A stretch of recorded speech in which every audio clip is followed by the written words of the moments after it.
Hey guys, in this video, I'm going to teach you table tennis players the 6-step method that I've developed personally. So I haven't seen this anywhere else. And if they do, they're copying my content, but it's going to help you be better under pressure.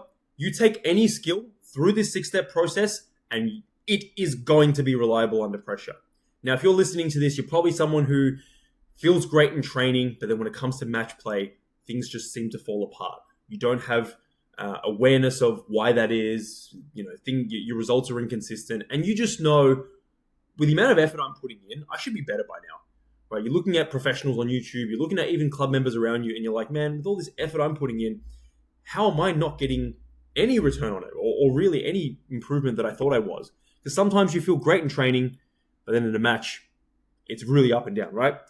I've been there, I understand it. Now, before I say, hey, this works, follow this, and I teach you this, why should you listen to me? Well, my name's Hemming Hu, but before I talk about what I've done and all that, like, why should you listen to this random Asian on the internet who you might have even just met now, who's this guy screaming at me? Well, I'm a 2-time Olympian. I represented Australia, and I played table tennis for 23 years. From the age of 6 until 28, 15 of those years were professional.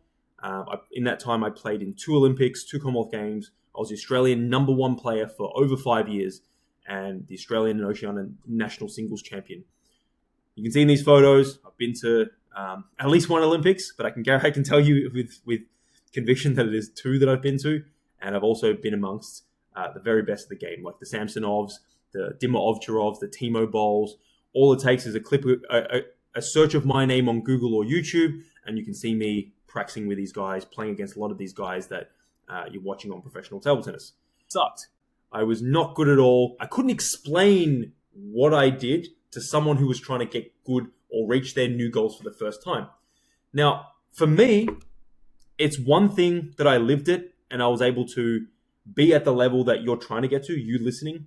Now, if you happen to be listening and you are probably already top 100 in the world and you're trying to be top 50, this video is absolutely not going to be for you because I never reached top 50 in the world. So I don't believe I'm qualified to help someone do something that I've never done myself. And I don't know the experience, how it feels, what it takes, the roadblocks, the challenges. I don't have that reference experience.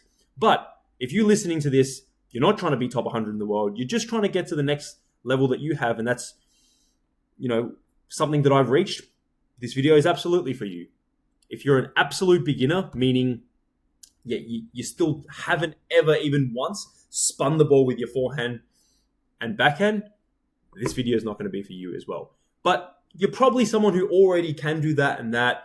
You probably hit even 3 or 4 good shots in a row or maybe more, but you're just like, why am I still losing matches? Right? Now, as a coach, I've also done this for over 13 years. So I believe it's not only enough to have lived it, you also have to have evidence of teaching other people, just like yourself, how to get there, right? So yes, in one sense, I've done it. I've been at the level you want to be at. I've undergone the same struggles. I started as an absolute beginner, just like all of us. We're all human. But yeah, whether you're a high club level player like Vin, he's 2100 USATT, whether you're Richard Gennett, you're a 75-year-old who, don't quote me on the number of the age, sorry, Richard, if I get this wrong, but basically, a low intermediate, right? Whether you're Nick and Noah, who are youngsters and want to be professional, I could continue on, right? There have been hundreds of transformations of results that I've had. I've been able to coach hundreds worldwide, not only in Melbourne, get the results that they want. And if they didn't have my help, they probably weren't going to get there because they lacked knowledge that these 6 steps were crucial to fixing their problems that they encountered in match play. Now, how do I know this 6-step process works, right? Even with, okay, you may be a 2-time Olympian, you may have been 61 in the world, you may have been an Australian #1, you may have been a great player, you may have been a coach for 13 years, but how do we know this random 6-step process works? Well, I'll tell you a story, right? When my first 6-7 years, I kept losing students because I kept doing what every other coach was doing. How much do you charge for coaching, Hemming? And I'd give him an hourly rate. And what the hourly rate in coaching does or doesn't do is you hit balls with them, right? You set them drills, you're hitting balls with them. And let's say for someone who is 1500, whether it's Rating Central in Australia or whether it's, UK uses that system too, but whether it's 1500 US ATT rating or whatever rating around the world you are, right? There's so many of them. Say you're 1500. The way that your opponents play and hit the ball is going to be very different to the way the ball. I am going to hit the ball a lot more simpler, which doesn't mean it's easy, but I'm going to be more either a serve is short or it's long. If I'm trying to serve long, it's going to be long. If I'm trying to serve short, it's going to be short. I'm not going to slip a lot of half-long serves by accident. The guys that you're playing against at this stage still are still very dodgy. They're still very awkward. So even if you get a coach and he's a high-level player, if he can't explain this stuff, if you just hit balls with him and think you're improving because it feels good, you're not actually getting the improvement that you want. If we define improvement as you're able to start beating players that you're previously not able to beat or struggling to consistently beat, right? Improvement, let's call it that. You're getting better results. You're able to start beating those players that you're currently struggling. Let's say you're here right now. Here are players that are ranked above you, which you can beat on any given day. Here are players ranked just below you, which you can lose to on any given day. You want to be more consistent at beating these guys and start to consistently beat these guys. Let's define that as improvement, right?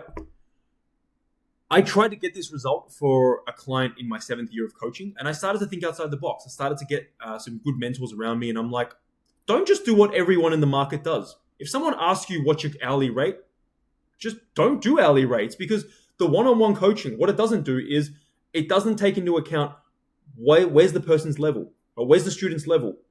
Watching their match so you actually know what their problems are or what strengths are underdeveloped where they could be winning points but they're not. That dictates what they need to be training. So essentially, like pretty much 99% of other coaches worldwide, I took money off them for an hour of my time hitting balls with me, and they didn't improve. And that's the sad reality of a lot of coaching out there, because I was guessing. The first time I started coaching, I'm like, oh my God, I have to set, I'm now in the shoes of a coach. Now I have to set drills for this guy. What do I set? Oh my God. And truthfully, I was randomly making drills. And I'm just like, there has to be a better way for this. There has to be a better way to do this. Now, okay, disclaimer, yeah, I'm here to make money. I'm not going to pretend to be some saint that I'm not. I was there to make money. So I'm like, oh my God, I can actually make more money to the right kind of client, help, and actually, in a real way, give them more value. So that's when I started saying to this guy, hey, what's your goal? I want to reach this level. And, I'm going to help you get there. I'm going to analyze your matches, and then I'm going to coach you, right? And I thought, oh my God, I'm onto something. I'm doing something the rest of the market is not doing. I'm doing something the rest of Australian coaches are not doing, right? Amazing.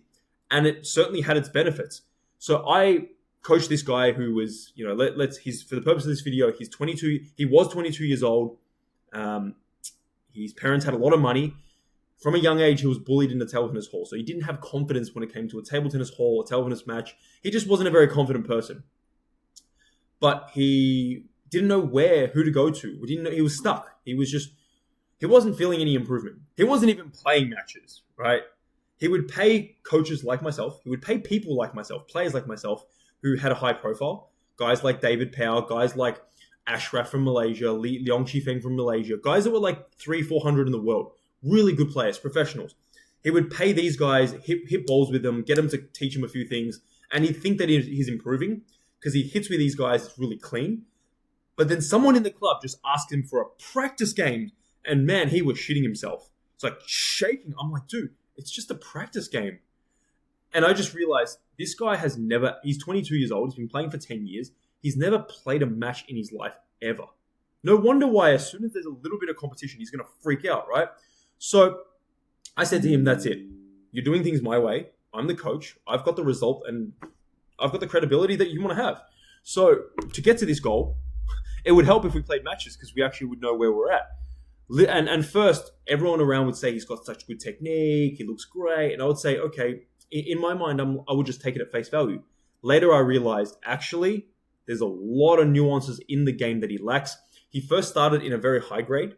He won the first match, and then he lost the rest of the season very badly. So I said, no, you're going to a lower grade. We're going to really see where you're at. And he was much lower, much lower level than he thought. A lot of people say, like when I ask their rating, oh, I'm 1800. I haven't got a ranking, but I know I'm around 1800. Or I'm rated 1400, but I know I'm 1800.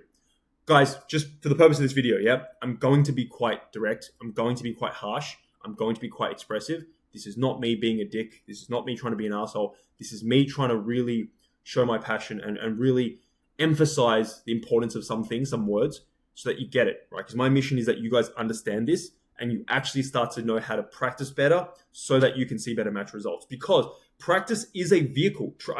At a certain point, I was like, in matches, we feel so different. There's so much pressure. This is when I was already a professional. I was already 20 years old.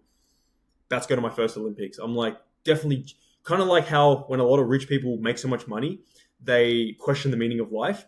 I'd become good at table tennis and I kind of realized I was never going to be top 30, top 40 and make a huge amount of money at being a player. I started questioning the meaning of table tennis. I'm like, why do we even train if as soon as we come to a pressure situation, at a match, we're going to feel so different? And I was genuinely sold on the idea of like training's useless. And then later when I started coaching guys like the guy I'm telling you about, I realized, training is actually a key vehicle so that to get your skills so sharp that when it comes to pressure matches, you don't have to think about it. A lot of you guys say, like my skills are great. I have no skill issues. People even come and say to me, they ask me for coaching, ask me for help, and they say, I have no skill issues. I just need to be better under pressure. And I look at their match, I review their matches, right? Because they pay me to do it. And I'm like, man, there are so many skill set issues here. It's not funny.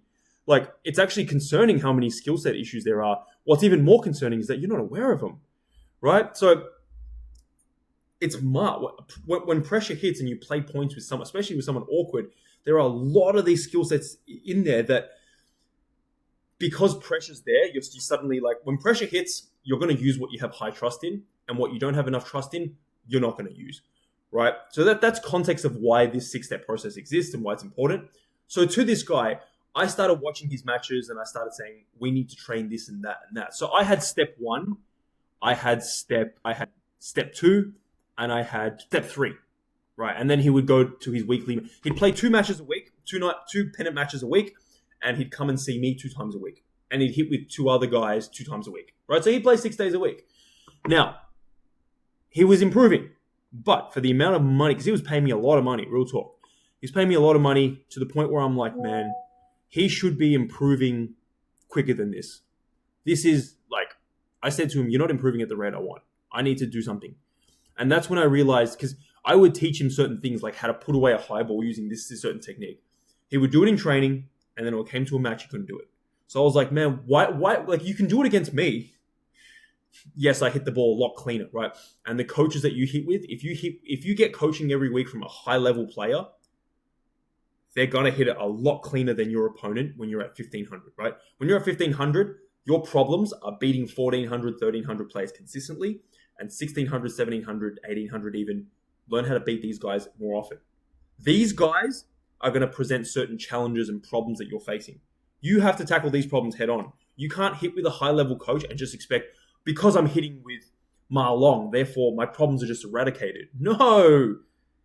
Hitting with them is nothing more than just mere hitting balls and an honorable experience at most, right? And I realized that because I'm like, man, he's able to do these new skill sets with me, but then when it comes to match time on Monday and Thursday nights, he buckles. Why? And then I'm like, I started to think of ideas, and yeah, that's when I'm like, let's try this out. Let's get him to start doing these same drills with guys that he struggles with. Fortunately, being a 2-time Olympian, you go to a table tennis club, most players are going to be like, oh my God, Hemming's going to play a practice game with me. Hemming wants me to join a session with his student and he's going to help me. I'm in, right? So that was easy. That was great. So we got these partners to join the student that I had. We did the same drills. Then they started playing practice games with Nathan, the guy that I was coaching. And boom. Now when he went into matches, he was a new man, right? It still took time. It still took weeks. But I was like, oh my God, this is finally working. And then I took a bit of time away from table tennis because that was when I started to also retire. Then I came back into table tennis coaching. When I came back, I was a full-time table tennis coach. So I was under more pressure financially to deliver these results. And I'm like, man, at first I'm like, man, why is it so hard for everyone? This is such an easy game because I've mastered it, right? And I forget that when I was back in their shoes, it was really hard. So digging deeper and really learning more about human behavior, I'm like, oh, after problems trying to get students to improve, not really moving the needle, and then being like, oh, if I just repeat these same 6-step processes, even the most untalented player, even a 70-year-old could do this and they will improve, right? So I'm promising that if you, and I don't want to overpromise, right? I've done that enough where I don't want to keep doing it. I want to underpromise and overdeliver. So my promise to you is that if you have a certain skill set that you're trying to improve and you follow these 6 skill sets properly, you will improve. Yeah, and that's the benefit of one-on-one coaching with someone like me, right? You have me watching you every step of the way, planning every step for you, right? If you follow this 6-step process, even if you're the most untalented person, and more talent is overrated, right? People think talent is like this massive factor. It's like one piece of the puzzle of like many that it takes to succeed at something. So even if someone's talented, they may have tons of bad habits or wrong teachings or wrong mindsets that they have to work through.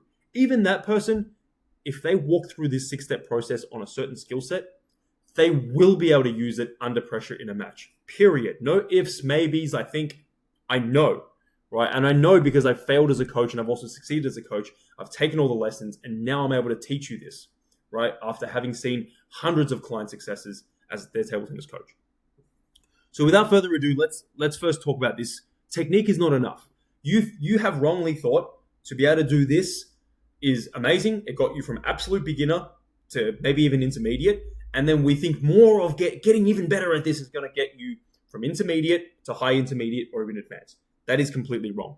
What got you to intermediate or low intermediate is not going to get you further, right? But with that being said, let's first dive into this. So to improve any skill set for anyone, right? If you have a disability, physical disability or mental, then be able to guarantee you that this works for you. I'm not going to be able to be qualified to help someone through those sort of struggles, but assuming you don't have them, right? The first step is to watch your matches, and let's say you're 1500, you're trying to get to 1700. You don't know yet. You haven't experienced what it takes to get to 1700. So even if you watch your own match, you may think you have identified the problems, but it's very likely, 99% chance, you don't know, right? So having someone like myself, someone who's been where you want to be, watch your matches in detail and actually be like, I see, you are losing points here. And here you are actually like, you got a good backspin serve. You're setting up this chance, but you're just not moving around enough. And because this is an underdeveloped strength, you're not winning the amount of points that you could, which means you're losing those same points, right? So where are your problems? Where are your strengths that are underdeveloped? Then we want to do structured training drills that are absolutely simplified, right? You want to isolate and work on that skill set alone. Too many of you see what the professionals do, and some of the professionals do exercises that are truly meaningless, but they are so good anyway despite doing that.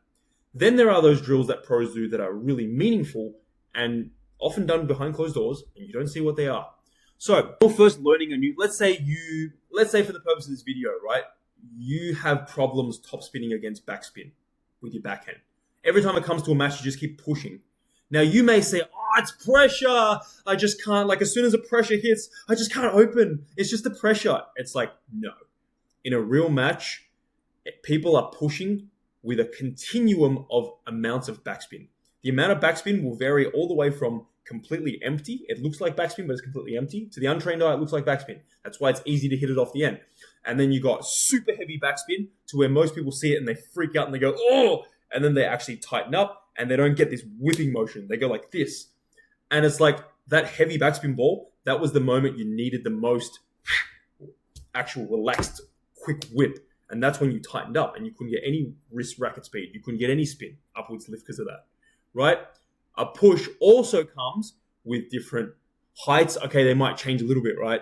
But that's not even the biggest one.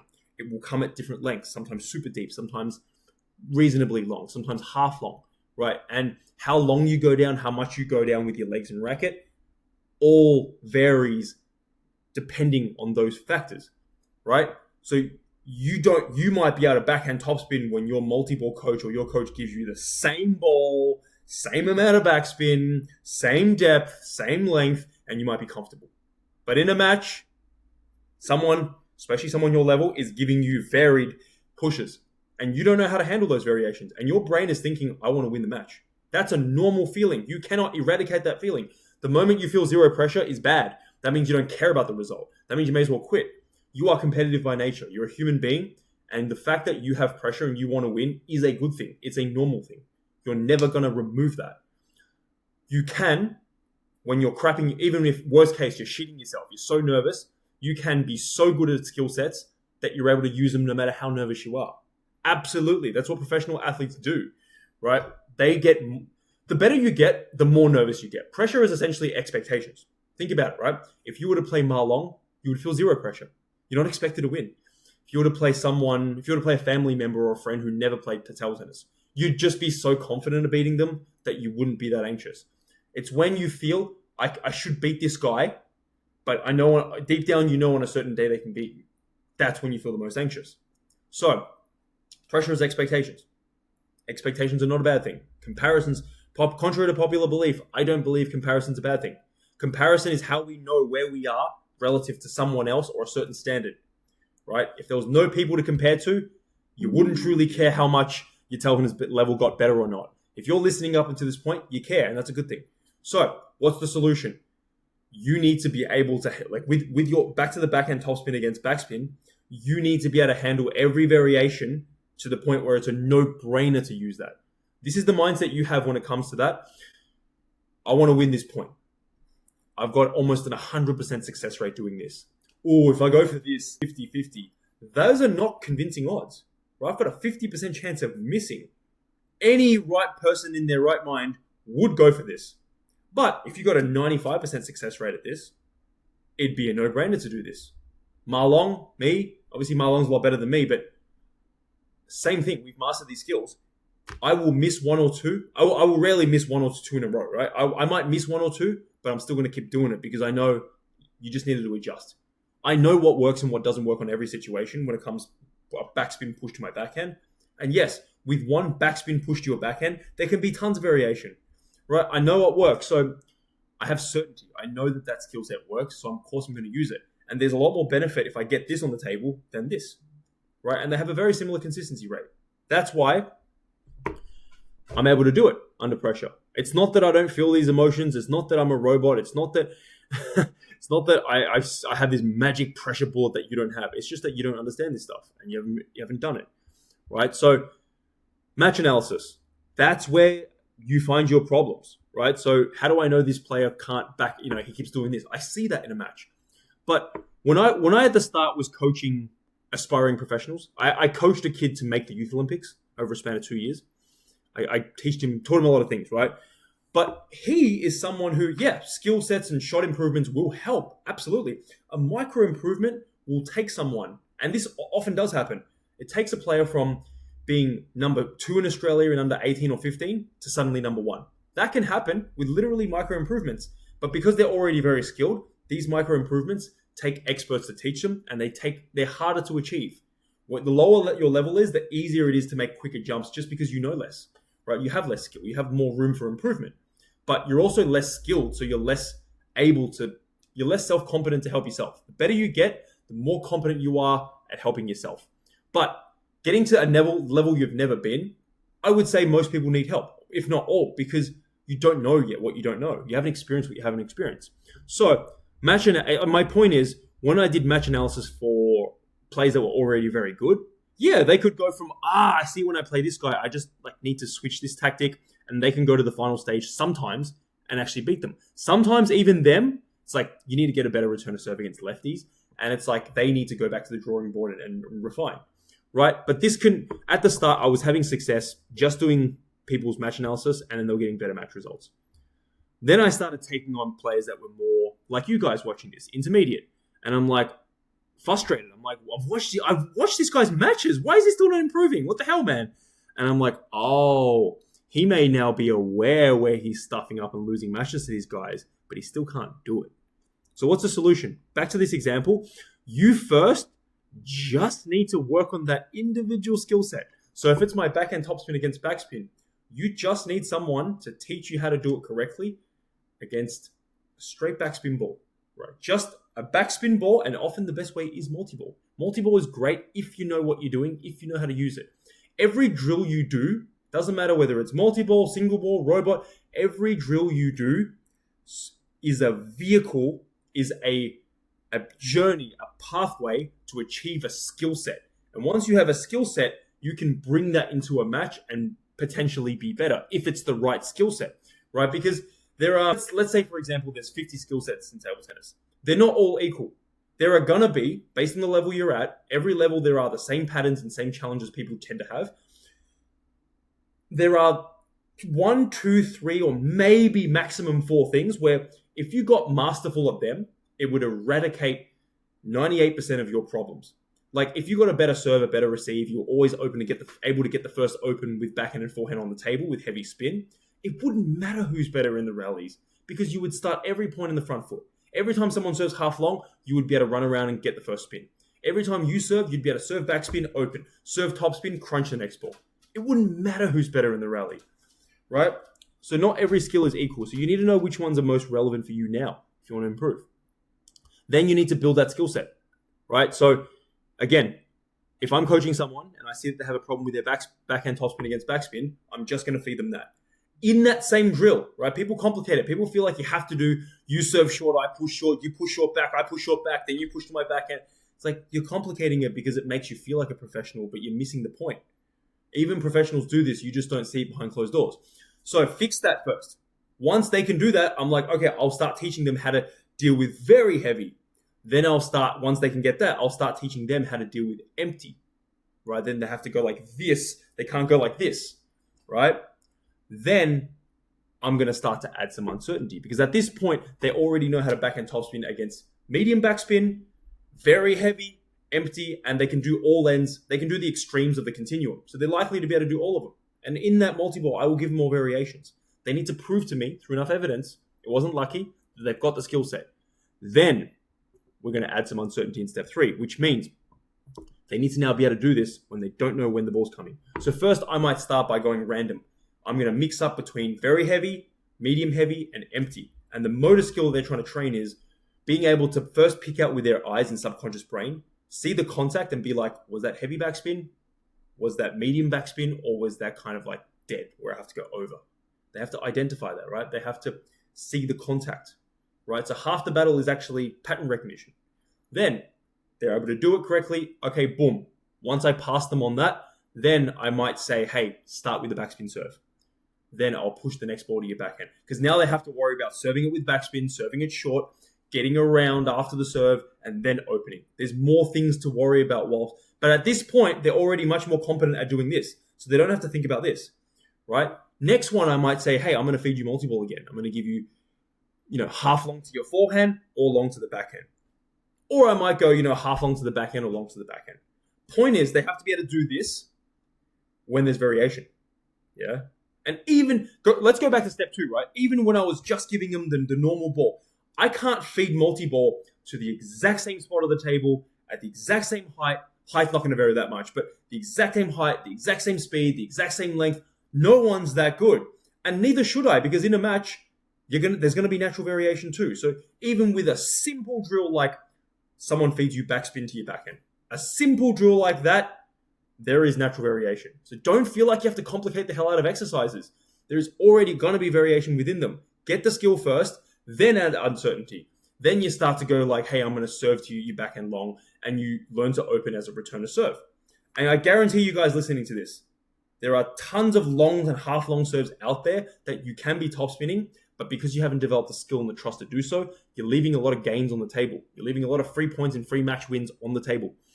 Right? Once they can do it when they don't know where the ball's coming. So for instance, I might even up it again, I'm going to go short to your forehand or long to your backhand. Then they've got to be able to play the ball that comes short to them pretty well and be able to still watch for this and do this. At this point, they're pretty damn good. Now, some people can go from 1, 2, 3 straight to final stage where they use it in a real pressure match because some players learn a bit quicker. Some players, it's more about this. Some players may have just needed that. Some players may have a lot of years of experience, or months or years of experience of already playing with practice games, already training a lot with players that are around their level, right? I don't recommend you absolutely skip 4 and 5 because you've just learned some new skills. You should learn to adapt It's one thing to be able to do it with me as a one-on-one coach to you in that moment. It's another thing to be able to use it against a dodgy opponent who hits the ball with less control, dodgier, more random. So let's say you're 1500. You now need to be able to do these number 2 and 3 when you're training, playing balls, hitting balls, playing against someone who's 1400, 1600, right? Then you need to be able to do it against them in practice games, right? And truthfully, in one-on-two coaching, there is a need for one-on-one because you need someone like me to teach you this stuff and teach you the skill sets and just work with you privately. But one-on-one coaching is not enough. If you just hit with me, it's not going to solve all pieces of the puzzle, right? You need to now use these same skill sets against guys and girls that hit the ball similar to how people of your level do it. Then, when you go to a match and you say, I'm gonna use it for the first time, you're gonna have all this experience behind you. You're gonna have all these balls that you've missed, that you failed, and hopefully, if you've done it right, you've evaluated why did these things fail. Training is the time to fail. You also want to get successes and be like, how did that succeed? I'm not a better human than any of you guys. I've just done this a lot. I've failed. I've evaluated.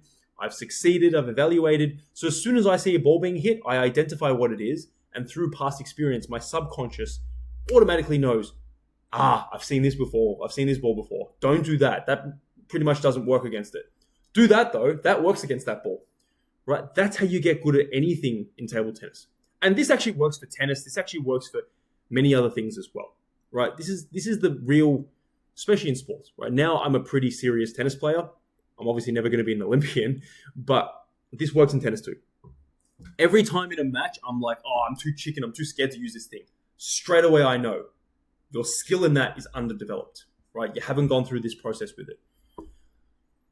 So, when you come across things in matches, you haven't taken those things through this 6-step process properly. You might jump into a match to use it for the first time and be a bit anxious and be a bit scared for the first time. That's okay, right? But you're going to have all this experience behind you. You're going to know what doesn't work. You're going to know what does work. You're going to have experience and adaptation to all the variations within that skill set. You do this for the right skill sets, for many skill sets that are going to move your game forward depending on the level that you're at. Because what's relevant at 1,000, 1,500, 2,000, and 2,500 are often very, very different things, right? Because you're playing against different kinds of opponents. So, any skill set you have, identify the problem correctly, train it through this process, and you will be able to use it in a match play, period. Technique is not enough, right? It's not enough to be able to play strokes. It means almost nothing if it looks good. Is it effective? And do you know the principles? Can you adapt to variance and actually understand the principles of that shot? Are you able to do it when you're unsure, when you're not sure when the ball's coming there? Because ultimately, we're playing matches.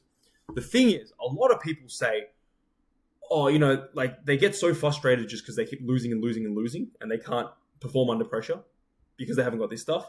And then they get to a point where they say something like, I don't care if I lose, I'm just going to play the way I should play when I'm at 2,000. And they usually say some rating that's way above them. Well, brother, sister, if you're at 1,200, there is zero guarantee you're going to ever get to 2,000. I'm sorry to tell you this. People around you may say, hey, you'll get him next time. You'll get there. They're just being nice. I'm sorry to tell you, there is no certainty in life. Life is uncertain, right? If you didn't already know that, now you do. If you're at 800, I don't care if you're a promising 10-year-old, 12-year-old, 15-year-old, people over-celebrate how good someone is when they're young. It means really nothing. It means you have potential. That's it. That's all. That's all, right? Nothing is guaranteed. If you're 1,500, there's no guarantee you're even going to wake up tomorrow. Touch wood, you do, right? I'm not trying to wish you die. There is no guarantee that any of us is going to be here tomorrow. There is just no guarantee. Let alone there's any guarantee that if you're 1,500, you're like, I will get to 2,000. I'm sorry to tell you, there's zero guarantee. So stop worrying about the problems that are at 2,000. If you're at 1,500, solve the problems that are at 1,500 that you have right now. Stop trying to solve the problems that are at 2,000. It's ridiculous. It's so silly. And I see people stagnate for years and years and years because they do stupid stuff like this, right? I've done it. It's okay if you've done it. Now just stop doing it, right? And they say, I won that match, but I played the wrong way. Dude, there is no wrong way to win. We build skills so that we can win matches. And if you won the last match you played, well done, right? There's a story of, I'm going to give you a story of a 13-year-old kid who was the Australian national champion for under 13. Now, people are around, people are stupid, right? People will say, oh, he slaps the ball. He's never going to become a top player doing that. If he kept doing that, sure, he's not going. He was winning, right? And he was getting confidence because, like, man, I'm the Australian champion for under 13. He was pretty good as a 15-year-old. As he started to become a 16, 17, 18-year-old, he had to learn how to topspin. He couldn't keep slapping, right? But he eventually learned how to topspin. But at 13 years old, I strongly believe Jake Duffy did the right thing, right? He won the matches, and he did what he had to do. He won. You need to win matches. We're human beings, and if you don't see enough wins, you're going to quit because you're like, I'm no good at this, F this, stuff this sport. So many people quit because of that, right? That causes way more damage than winning the wrong way or bad-looking technique. Stop obsessing about the things that aren't relevant, right? Find a way to win. That's it. When you come across problems because you can't beat a certain amount of players or beat them consistently, then solve that issue. And that's what Jake did. When he became older, he could no longer beat those same players. He had to innovate and grow new skills so that he can start beating them. Right? You can do it. So, training is where you should have that mindset. I'm aiming for perfection. I'm trying to do everything the right way that works reliably. Even then, it doesn't matter if it looks good or not. It just matters that technically and principle-wise, you do it correctly. And you're able to do these things in the 6-step process correctly. If it looks good, bonus. It doesn't really matter, right? Ridiculous. Look at Daniel Medvedev. Look at Werner Schlager. Not good-looking technique. World champions in tennis. World champions in table tennis. Right? So, those of you guys who are like going into matches going, oh, I don't care if I win or lose. I just want to play the right way. You doing that, you're not actually improving. That's the sad part. Right? Training. You're not actually taking enough risks. You're doing simple... You're not doing the right simple drills. You're doing drills. You're just playing games. You're just doing stuff that's not actually addressing the problems. If you just play practice games, I'm going to give you the example of when I started tennis in 2017, and I was already starting to get pretty bored of table tennis, right? I played table tennis till 2022. I knew at some point I'm going to retire in table tennis, but I wanted to milk as much as I can out of my career, get as much good achievements as I could. Now, as I started to play tennis, I played for fun. There's nothing wrong with playing for fun. But if you're like, hey, I want to improve, but I also want to have fun, you can do both, but you can't do both at the same time, right? When you're doing a drill, whether it's for 20 minutes, whether it's for a whole session, or whether you don't care about fun, you just want to improve, they're exclusive. If you're doing a drill, if you're playing practice games, they're often fun, right? And sometimes practice games are part of the process of improving a skill, for sure. But it doesn't come before 2, 3, 4. Yes, again, some people can go from 1, 2, 3 straight to 6 if they've already been playing with awkward players for many years. But just for safety's sake, if you're not someone who gets coached by me one-on-one, go through this 6-step process just to be safe. Now, when people go through this 6-step process, and unfortunately I can't coach everyone around the world, it's just not possible. I'm one human with 24 hours a day. They often don't do it correctly. They think they're at stage 4 when they're actually still at they haven't done stage 2 or 3. They've skipped stage 2 and 3. Even if they magically haven't skipped it, they haven't done it properly. They haven't done stage 1 properly, most likely as well. Right? So, again, matches is the time to win. I don't care if you have to lob. Often lobbing is not the best tactic, but my point is I don't care what it takes. Just find a way to win. When I first started playing tennis, I just wanted to have fun. When I hired a coach for X amount of dollars per hour, right? We would just play games. And when I couldn't put overhead smashes away, when I couldn't volley properly, I understood the costs. I was just like, because I was already an elite athlete at that point. So I understood if you want to get better, you have to actually singularly work on your volleys. You have to work on these things where you're stuffing up. Right? I don't have the guts to play backhand down the line with my two-hander. You have to practice that if you want to get it. You have to actually have someone teach you the right way to do it. At a certain moment in 2021, I decided, stuff it. I'm going to enter tennis tournaments. I'm going to actually try and be the best tennis player I can be. Fast forward to today, I'm still doing that, right? Now, as an elite athlete, I've been able to improve way faster than people who were way better than me because overall, I understand that I need to figure out where I'm actually losing points in matches, where my current level's at, And I need to be playing with these kind of guys, getting a lot of exposure, training matches with these guys a lot. Coaching with a one-on-one coach, I should only be hitting with a coach who's way better than me for the purpose of him teaching me skill sets. The sheer art of me hitting balls with him doesn't actually achieve much. Arguably, when I play practice games, he plays at a high quality. Maybe I get something out of that. But for the most part, you need to tackle the problems ahead of you. In training, though, that's when I'll go for stuff more. I won't be afraid to miss. I will try and do everything, build skill sets perfectly. So when you go to training, do these things that you're struggling with. Take more risks. Learn more. Fail quicker. Succeed quicker. Learn from those successes. So that when you come into a match, when it's all happening at 1,000,000 miles an hour, and the only thing you can really properly... you need to focus. You guys are distracted. When it comes to a match time, the only thing should be, what am I going to do in the next point? How do I beat this guy in front of me? What do they not like? What do they like? That's the only thoughts. Customize it to who do you have to beat. Shouldn't be thinking about this skill set, how it felt, or that was ugly, or that technique. You don't have time and space mentally to think about that. Right? Guys, I'm going to leave you there with that. If you're someone who wants to get a better match level, follow this advice, please. Right? And if you're one of those that, hey, I'm in a privileged position to be able to afford coaching. I'm someone who values improving faster, not having to second guess. I want to do this right the first time. I want to have you make sure I follow this 6-step process correctly with what issues I have. Bad news and good news. Bad news is that this year, unfortunately, my books are full. I can only take on 5 clients a year because I do this whole 6-step process with them. Because I analyze their matches frequently. Because I set their drills. I teach them how to do it correctly. Then I go to their practice sessions with their practice buddies, partners, and I make sure that they're practicing the right drills the right way. And when you hit with someone of your own level, it's harder to get an exercise going because you guys have less control, but I have to make sure you're getting that exposure to them, but you're doing the right correct drills.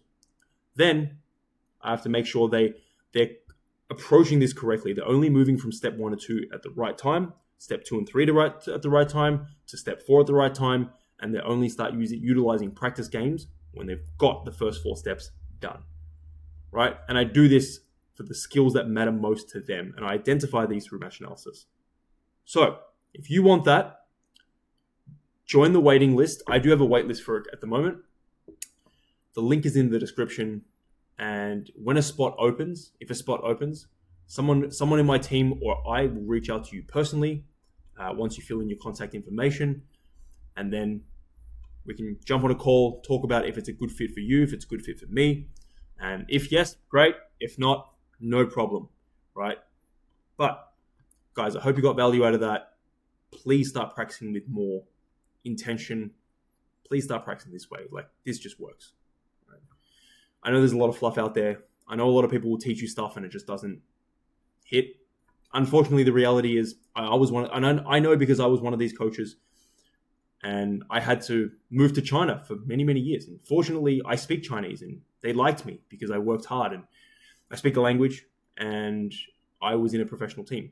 I don't recommend a lot of people go to China because they don't speak the language, because you're likely to get a place that's not professional and takes your money, but doesn't deliver the value.